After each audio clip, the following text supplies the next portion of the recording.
What up, what up? It's your boy, J.Oliver, aka Fresh Ayr.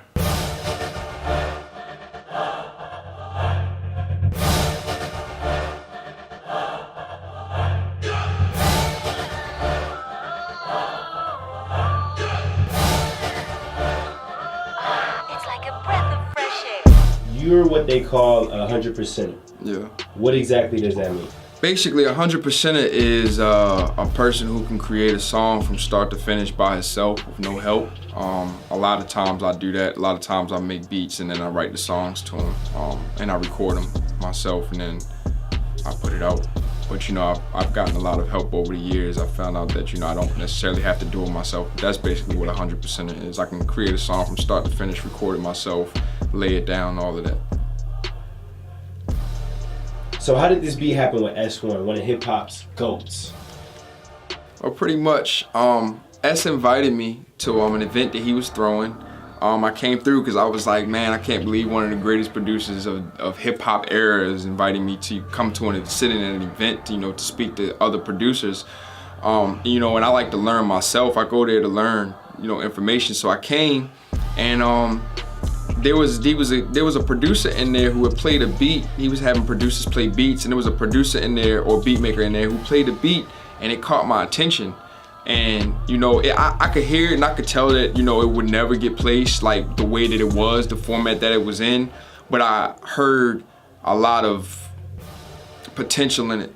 And I asked the guy, I said, it was an older guy, he's probably in his 40s, and I asked him, I said, yo, like, I really want you to, you know, send me the stems for this. Like, you know, I'm gonna take a lot out, but I wanna add some stuff to it, and I think it would be dope for Meek Mill.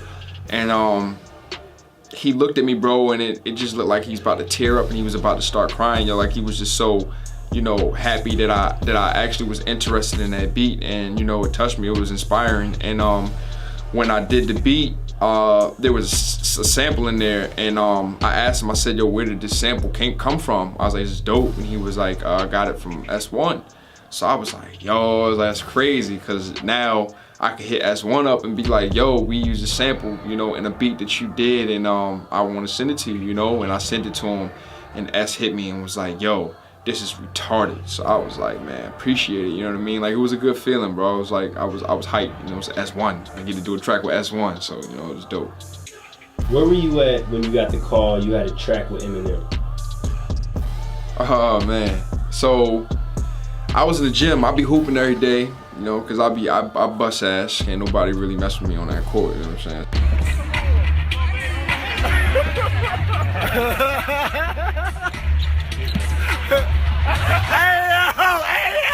So, you know, I was hooping, and I got a text message. I finished hooping, I got a text message from S, and Nate was on there too, the other producer, and he was like, we got one. And I was like, what you mean? Like, I didn't know who it was, but if it was who I was thinking it was, I definitely wasn't about to text about it, so, cause I was too hyped. So I called him, and I said, S, what artist is this that you said you placed it with? And he said, Eminem. And when he said Eminem, bro, like, I can't even lie, like, I dropped to my knees, bro. I broke down, I teared up, I started crying, and I just started looking at the sky and like really thanking God and thanking my mother, you know, for the opportunity and the blessing. And everybody in the gym was on the side. They was all looking like, what's wrong with this guy? You know what I mean? But I told him, I explained to him, you know, what was going on, and it was just one of them things. I was on the phone with S while this was going on, and he'll tell you, he was like, I told him, I said, yo, S, I gotta call you back, bro. I was like, I don't know what's going on, but I gotta gather myself. And when I gather myself, I'm gonna hit you. Cause you don't understand, bro, how hard it is in this industry, you know? So for, you know, a producer who works hard, you know, not a beat maker, I'm a producer. I put in work, I work hard, you know? It was just one of them things, bro. And I told S, I said, bro, thank you for being a blessing to me. And by you being a blessing to me, I was able to be a blessing to this other producer, you know? And we all getting it together, so it was a good look, man. I was hyped. Is Eminem your favorite rapper all time? M definitely is my favorite rapper of all time. That's my #1 rapper of all time. And I remember when I was a little younger, I had signed to Denon Porter, who is actually Eminem's right hand and best friend and hype man. And And I always said to him like, yo, I want to get on the M record. But you know, we didn't really talk about it because it was one of them things where it's just like, you don't really want to budge, you know, put too much on him, but put too much pressure on him. But, you know, it didn't happen at that time. And, you know, the fact that I have a track with Eminem, like I can see my mother's face now, because I remember when my father bought that Marshall Mathers CD for me, he told me don't tell my mother. But, you know, I was playing it in a room and I was blasting it at all type of crazy levels, and she heard it and she would like tell me I need to throw it away and stuff like that. But I was like, nah. I was like, this is my guy right here, you know? So to get this track today, bro, is, it's crazy. Like I can't, it's just amazing. Who are some people, or who is somebody that you would like to work with next? I gotta work with Drake, man.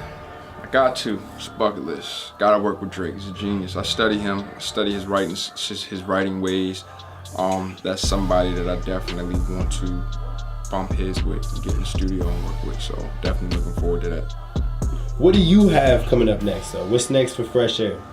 I got a Spanish record coming out with some pretty big names. That should be dope. I got Sammy's single coming out top of the year. That should also be dope. Been working. I got a lot of records with a lot of artists, but this industry is just, you never know what's coming out and what's not coming out, so I can't really speak on those. But definitely been putting in the work, man. So I just definitely look forward to working with a lot of dope producers. I really want to help a lot of producers in Baltimore. I want to help like a lot of the youth. You know, I want to inspire them. So I definitely want to take trips back, you know, hold conventions and talk to people to let them know that they can make it, and they can achieve whatever it is, if it's music, if it's going to school, whatever it is. So I definitely want to do that, and I just want to be very influential in the youth. What was the biggest obstacle or obstacles you had to overcome in the music industry, and how have they shaped you into who you are today?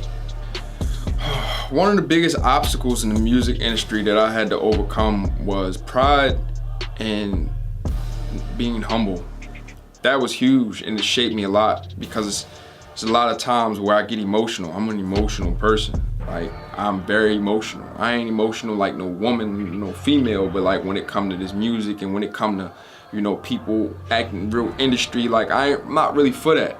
You know what I'm saying? Like I'm not on that. Like, so it bothers me. You know, the fake stuff, it bothers me. Like if I ask you for your number and let's link, and you give me your number, but you don't answer your phone, like that's fake to me, you know, and I call people out on it, you know what I mean? So I had to really learn to really calm down and stop doing that, and actually just taking a step back and really letting it be what it is, you know what I mean? And letting it flow and letting things flow genuinely.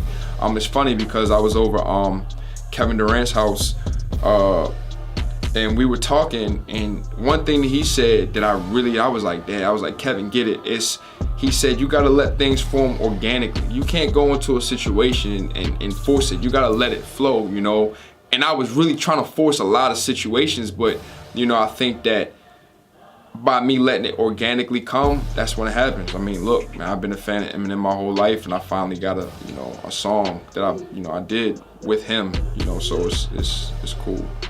How important is connections in this game? Connections is very important in this game because it's about who you know. It's not rocket science. Everybody should be able to see by now that talent really isn't running this industry. It's about who you know, being humble, and, you know, working hard, you know. So the connections are big. I mean, S1 is like a mentor to me. You know, he's helped me out with a lot of stuff. Street Runner is like a mentor to me, and, you know, it's cool to be able to share this Eminem record with him as one of the producers on the record, because he's a mentor. He didn't even know I did it, you know, did the M record, you know, the part of the record with M on it. He didn't even know. And when he found out, he was happy for me, genuinely, you know what I mean? And it's my mentor, so it was dope, you know. And also Troy Taylor is huge, very pivotal person in my life. If you don't know Troy Taylor, you know, just look him up. But all three of them, like, I built those relationships organically, you know, and I didn't force anything with them. And the crazy thing is, I never asked them for anything. I never asked them to place nothing for me. I asked them for advice on how I can, you know, handle myself business-wise, you know, and they were just there for me on everything, you know, those connects, you know. And then like you said, you know, Kevin Durant, like, you know, meeting Le'Veon Bell, you know, just genuine relationships, bro. I don't force anything. Like, I'm just a cool person, and you know, if a person's cool, it's cool. You know, like if they're not, then I get the negativity away from me. I don't need it. I don't force myself on any situation. Like, even if it's an artist, if it's a big artist, if the energy ain't there, then my energy ain't there. I can't do it. So, you know, connections can get you where you need to be, but you can't force it. You gotta let it build organically. When you get that first $1 million check, what are you gonna do with it? When I get that first $1 million check, I want to go and put a lot of money into my daughter's bank account. I want to build a fund for her, so when she turned maybe 21, because you know 18, I wasn't really responsible at 18. You know, I can't just give me a whole bunch of money at 18. I'll probably when she's 21, so I want to put some money in her account. When she turns 21, she'll have something sitting there, and then also I want to just invest into multiple businesses so that I can make the money back, so I will never be broke again, bro. I just, it's not fun being broke. It's hard. You know, it's hard. I don't want to be broke again, so I'm gonna find something to do with that $1 million. And anybody who try to scheme or, you know, get rich scheme with them pyramid schemes, y'all can keep that shit, cause I ain't with none of that.